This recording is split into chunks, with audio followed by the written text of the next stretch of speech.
নমস্কাৰ বন্ধু বান্ধৱীসকল, আপোনালোকক আকৌ এবাৰ মোৰ এছএমএছ এডুকেশ্যন চেনেলটোলৈ স্বাগতম জনাইছোঁ। আজিৰ ভিডিঅ'টোত মই আপোনালোকৰ লগত আলোচনা কৰিবলৈ লৈছোঁ গুৱাহাটী ইউনিভাৰ্চিটিৰ আণ্ডাৰত অসমীয়া বিভাগৰ কিতাপসমূহৰ বিষয়ে। যিহেতু এতিয়া নতুন এডুকেশ্যন পলিচি আহিছে, NEP নেশ্যনেল এডুকেশ্যন পলিচি আহিছে, তাৰ বাবে আপোনালোকৰ 4 বছৰীয়া কোৰ্চ হ'ব, ডিগ্ৰী কোৰ্চটো 4 বছৰীয়া হ'ব। ফাৰ্ষ্ট ছেমিষ্টাৰত অসমীয়া বিভাগৰ কি কিতাপ প্ৰয়োজন হ'ব আৰু কোন কেইখন ৰেফাৰেন্স বুক ল'ব, গোটেইখিনি ভিডিঅ'টোৰ যোগেদি আলোচনা কৰিম।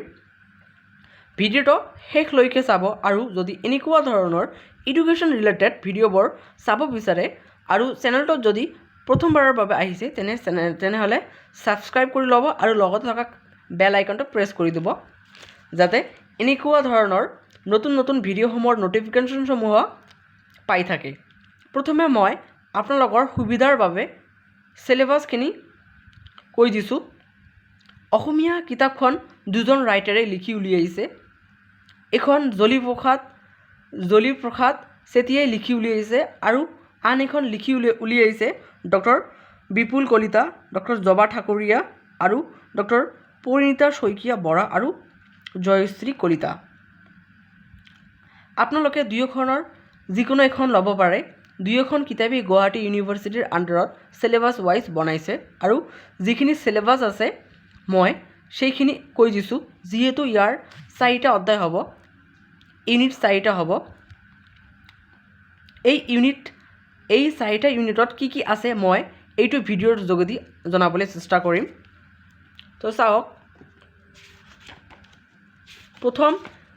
প্ৰথম ইউনিটত দিয়া আছে যে অসমীয়া ভাষা আৰু সাহিত্যৰ ইতিহাস 1826 চন পৰ্যন্ত, আৰু দ্বিতীয় অধ্যায়ত দিয়া আছে উদ্ভৱকালীন অসমীয়া আৰু প্ৰাক শংকৰী যুগৰ সাহিত্য, আৰু তৃতীয় অধ্যায়ত দিয়া আছে শংকৰদেৱকালীন সাহিত্য, আৰু চতুৰ্থ অধ্যায়ত দিয়া আছে শংকৰদেৱৰ পৰৱৰ্তীকালীন সাহিত্য।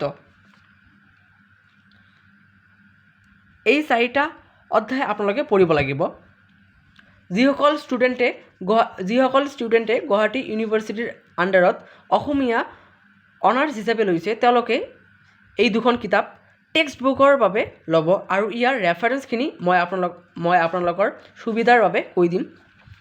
ইয়াৰ ভিতৰত যিখিনি চেপ্টাৰ আছে সেই চেপ্টাৰবিলাক আপোনালোকৰ সুবিধাৰ বাবে দেখুৱাবলৈ চেষ্টা কৰিম। এই গোটেইখিনি মই দেখুৱালোঁ চিলেবাছ আৰু কণ্টেণ্টছখিনি। এতিয়া মই ৰেফাৰেন্স বুক কেইখনৰ নাম কৈ দিছোঁ। ৰেফাৰেন্স বুকৰ বাবে ল'ব আপোনালোকে অসমীয়া সাহিত্যৰ সমীক্ষাত্মক ইতিবৃত্ত ডক্টৰ সত্যেন্দ্ৰনাথ শৰ্মাদেৱৰ। তাৰপিছত আপোনালোকে ল'ব অসমীয়া সাহিত্যৰ ৰূপৰেখা ডক্টৰ মহেশ্বৰ নেওগদেৱৰ। তাৰপিছত আৰু এখন আছে অসমীয়া সাহিত্যত দৃষ্টিপাত হেমন্ত কুমাৰ শৰ্মাদেৱৰ। এইকেইখন আপোনালোকে ৰেফাৰেন্স হিচাপে ল'ব।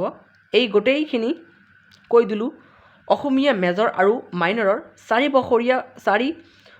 বছৰীয়া কোৰ্চৰ প্ৰথম ষাণ্মাসিকৰ প্ৰথম বছৰৰ কিতাপৰ লগতে ৰেফাৰেন্স বুকখিনিৰ বিষয়ে। আজিৰ ভিডিঅ'টোত মই আপোনালোকৰ লগত আলোচনা কৰিলোঁ গুৱাহাটী ইউনিভাৰ্চিটিৰ আণ্ডাৰত BA ফাৰ্ষ্ট ছেমিষ্টাৰৰ 4 ইয়েৰৰ কোৰ্চৰ ফাৰ্ষ্ট ছেমিষ্টাৰৰ অসমীয়া মেজৰ আৰু মাইনৰৰ কিতাপসমূহৰ বিষয়ে। তো যিখন টেক্সট বুক আছে, টেক্সট বুকৰ ভিতৰৰ চেপ্টাৰখিনি মই আপোনালোকক দেখুৱাবলৈ এতিয়া চেষ্টা কৰিম।